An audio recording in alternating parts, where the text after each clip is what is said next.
que a futuro los actores lo están haciendo, descontando en sus actitudes un mundo que se viene donde el desarrollo tiene la palabra sustentable. No sabemos si sustentable va a pasar a ser sustantivo o va a ser la parte central o adjetivo. Obviamente le está pidiendo además, y viendo cómo se maneja el mercado, un cierto equilibrio en el ecosistema empresarial. Dada la concentración que hay por el lado de los combustibles fósiles en la nueva oleada y la concentración en términos de pocas empresas o grupos empresarios. Esto es un aspecto nuevo que abarca no solo la producción en origen, sino también los esquemas de comercialización. Y empiezan a florecer infinidad de casos que van desde grandes empresas con arraigo local a pequeños productores agropecuarios que tienen su propia bioeconomía local y que parte de esa bioeconomía arrastra o la producción de aceite que después termina en biodiesel o las mini plantas de producción de etanol. O sea, las razones que teníamos para mirar el problema teóricamente 20 años atrás han sido largamente enriquecidas, engordadas, incluyendo ahora impactos sociales que mueven el amperímetro e impactos sobre la estructura de la producción actual y potencial a futuro y una revisión de algunos componentes del comercio internacional. Siempre más hablando en términos de potenciales que de realidades. Yo me pongo en el lugar del que está escuchando esto y tiene que manejar una planta de estas o una empresa de estas en el día de la fecha, dice, me parece que la academia entró mucho en la vertiente producción de cannabis. Yo estoy tratando de hacer una mirada zoom desde históricamente 2 décadas y un poquito más allá, tratando de encontrar las grandes razones. También los actores aprendieron, digámoslo de una forma muy elegante, pero los que están bajo el modelo de protección o de promoción han diseñado una cierta cantidad de voceros y de liderazgos y de institucionalidades realmente llamativas. Es decir, uno encuentra eh, una buena cantidad de voice y agremiaciones que rápidamente son la contracara de los problemas que tienen, las particularidades y objetivos a futuro que tienen y las defensas de las situaciones particulares en las que se ven involucrados. Digo, es muy notable el variopinto de institucionalidades como voice de las representatividades que no siempre tienen una uniformidad de discurso, sí en los grandes títulos, no en la letra fina cuando llegamos a cómo se asignan los cortes, cómo se reparten los mercados internos y externos, cómo se posicionan respecto a los coproductos y demás. También los actores sociales allí, como en todo sistema capitalista, están jugando sus partidos. Las empresas tienen convergencias generales, como está puesto allí, y divergencias particulares. Conclusión, polirrepresentaciones y acciones colectivas que para algunos temas son muy concentradas, para otros muy diversas.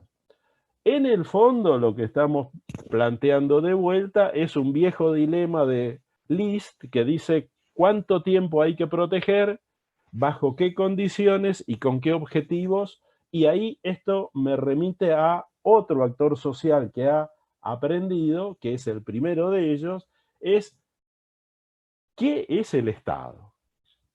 Esto que había sido pensado originalmente desde un estado teórico, centralizado, etcétera, etcétera, bajada a la realidad, dependía mucho inicialmente de los DEX y de un par de leyes nacionales. Ahora, con el correr del tiempo y a lo largo de las charlas de hoy quedó muy claro los ejemplos, empezaron a tallar con cierta importancia, ya sea los estados provinciales, algunos municipios y algunos entes descentralizados. Con lo cual, lo que tenemos es un rebalanceo también de aprendizaje de lo que podríamos llamar el mosaico del sector público. si me permiten una sola palabra para cerrar este puntito, digo, el gran pedido es desde la sociedad y desde el sector privado una sola palabra, coordinación, please. La segunda se me escapó, pero la primera va con tamaño 28 en negrilla y remarcado. Y la sociedad civil, en estas épocas de pandemia, bolsillos escasos, también empieza a repensar el balance entre costos y beneficios, lo cual es muy saludable.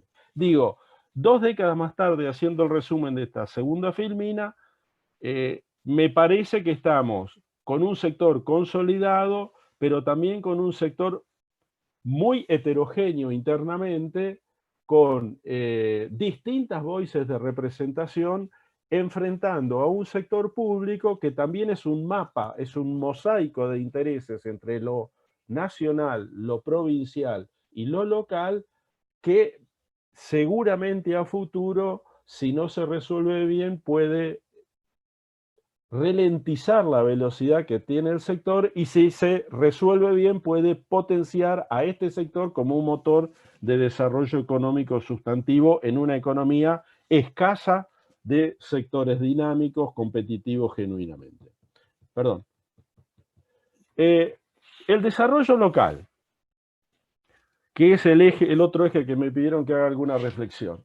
Más cerca hago las reflexiones de estudios de caso y conocimiento Perdón, empírico. Roberto, 5 minutos. ¿Sí? Perfecto, sí, gracias. Digo, el desarrollo local. ¿Por qué Río Cuarto es Río Cuarto? ¿O por qué Villa María es Villa María? ¿O alguna localización en Santa Fe cercana a Timbúes? Bueno, de vuelta empiezan a revalorizarse algunas cuestiones que son viejas en la literatura, casi marshallianas. La abundancia de materia prima local, el costo de transporte y la vieja idea de que la biomasa viaja mal y que vamos a la industrialización en origen.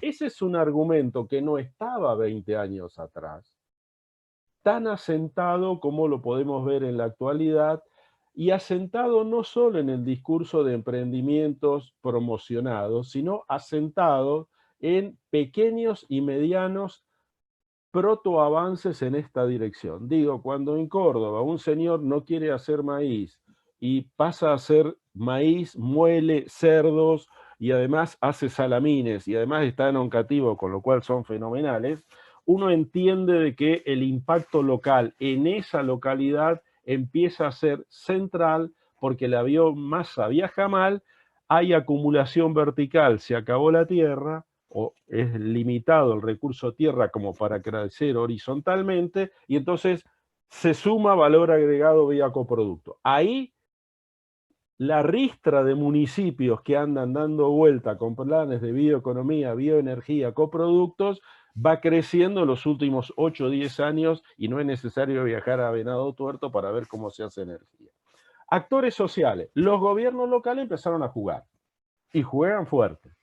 Y aprendieron a jugar. O sea, miran los intersticios de la legislación, miran la frontera lábil que tienen y establecen legislaciones. Y están haciendo una especie de federalismo bioenergético en sentido contrario, de abajo hacia arriba, más que desde la Constitución hacia el tema local.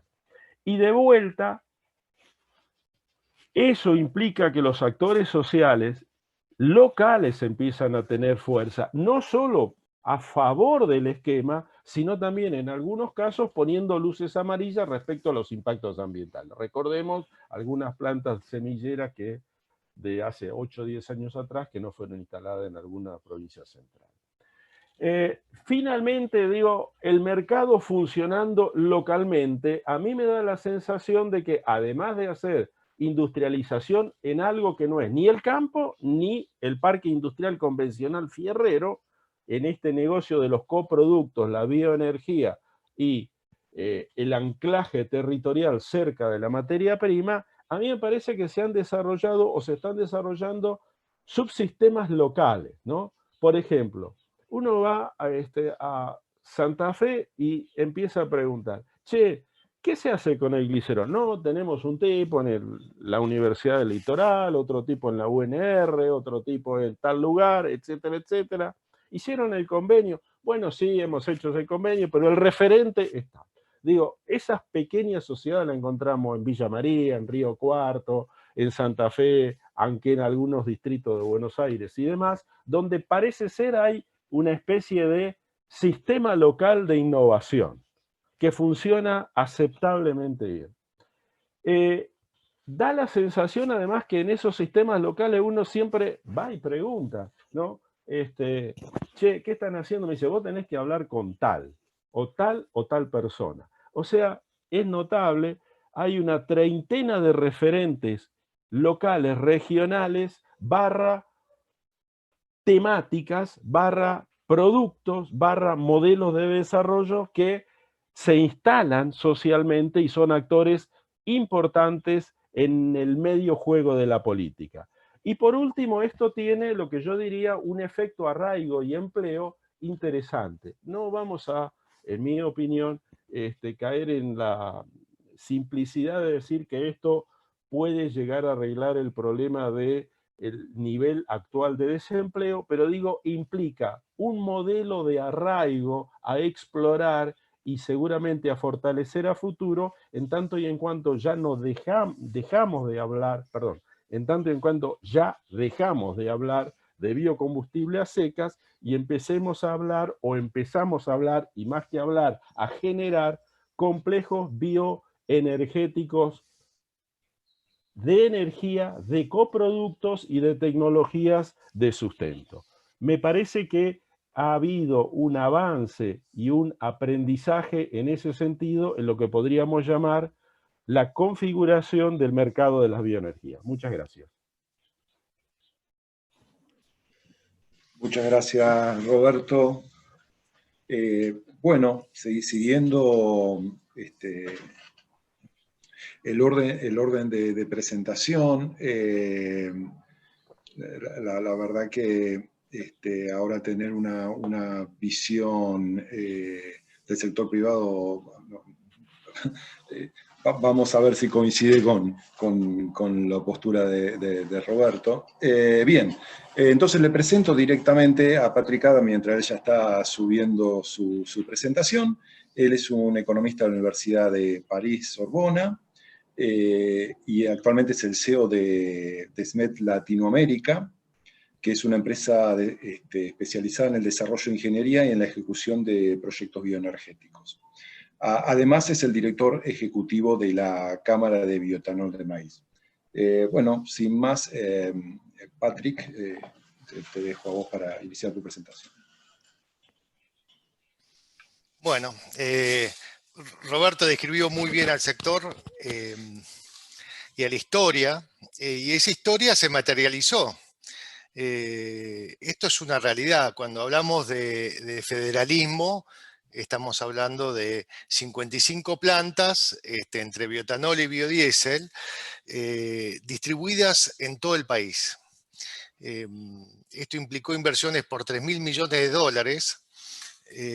Esos 3.000 millones de dólares son federales también, han generado empleo, y creo que no hay un ejemplo de una industria agroindustrial que se haya desarrollado con tanta rapidez y tanta vehemencia. Todo esto al amparo de una ley, que es la 26093, esa ley es una suerte de planificación de estilo soviético, en donde te dicen cuánto tenés que producir, cuánto te voy a pagar, cuál es la fórmula, y funcionó bastante bien durante bastante tiempo.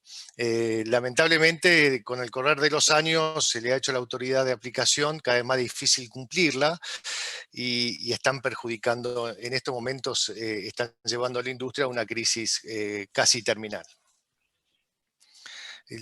Lo que ven en azul son las plantas de bioetanol de caña de azúcar concentradas en el norte que podría crecer mucho produciendo bioetanol de maíz también, ya que hay bastante maíz, especialmente en Salta, en Tucumán. Lo que ven en rojo es bioetanol que se hace a partir de maíz.